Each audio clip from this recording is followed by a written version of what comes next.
सबको मेरा प्रणाम। मेरा नाम श्रेया समृत लांडे है। मैं 7वीं कक्षा का छात्र हूँ। 15 अगस्त 1947 आजादी की वो सुबह जिसकी चाहत में हजारों वीर शहीद हो गए, वो सुबह जिसके लिए कई लड़ाइयाँ लड़ी गई, वो सुबह जो पूरी देश की आंखों में खुशी के आंसू और मेहनत की मुस्कान लेकर आई।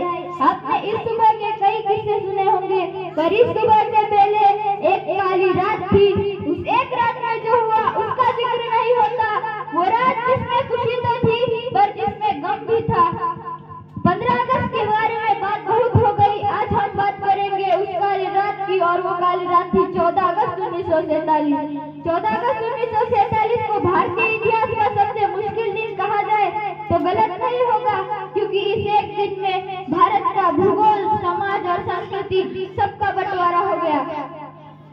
14 अगस्त की रात 10 बजे जवाहरलाल नेहरू, सरदार वल्लभ भाई पटेल, राजेंद्र प्रसाद और माउंटबेटन वायसरॉय हाउस पहुंचे।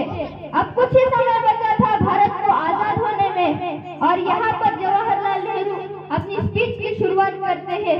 उनके स्पीच की शुरुआत इन 2 लाइनों से हुई, at the stroke of the world, when the world sleeps, India will be awake to life and freedom.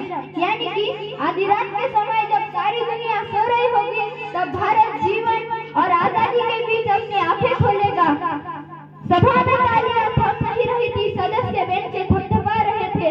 स्वागत था एक नए भारत का, एक नए राष्ट्र का, जिसके सपने अब अपने होंगे। 14 अगस्त की एक ऐसी रात जब लोग सोए थे, गुलाम देश में थे, पर उनकी सुबह आजादी की सुबह थी।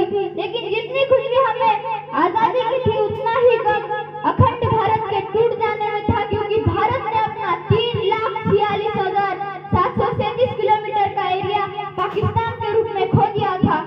करोड़ों लोग भारत से अलग हो गए थे। जो लोग कुछ समय पहले ही भाई की तरह जिंदगी जी रहे थे, वे अब एक दूसरे की जान के दुश्मन बन चुके थे, क्योंकि 14 अगस्त की रात 12 बजे भारत और पाकिस्तान का विभाजन हो गया। भारत 2 हिस्सों में बंट गया, जिसमें पहला हिस्सा पाकिस्तान और दूसरा हिस्सा हिंदुस्तान के नाम हो गया, जिस वजह से कई सारे दंगे हुए। जो लोग खुद को पाकिस्तान में सुरक्षित महसूस करते थे, वे वहां पर चले गए, और जो लोग खुद को हिंदुस्तान में सुरक्षित महसूस कर रहे थे, वे यहाँ पर आ गए। करोड़ों लोग पलायन को मजबूर हो चुके थे, क्योंकि इन दंगों में हजारों लोगों की मौत हो गई। और दोस्तों, मैं आपको बता दूं कि भारत को आजाद करने की बात बहुत पहले से ही चल रही थी, इसलिए ब्रिटिशर्स ने अपना आखिरी वायसरॉय माउंटबेटन को बनाया था। कुछ नशा तिरंगे की आन का है, कुछ नशा तिरंगे की शान का है, कुछ नशा तिरंगे की आन का है, कुछ नशा तिरंगे की शान का है। हम लहराएंगे ये तिरंगा, ये नशा हिंदुस्तान के सम्मान का है, ये नशा हिंदुस्तान के सम्मान का है। जोर से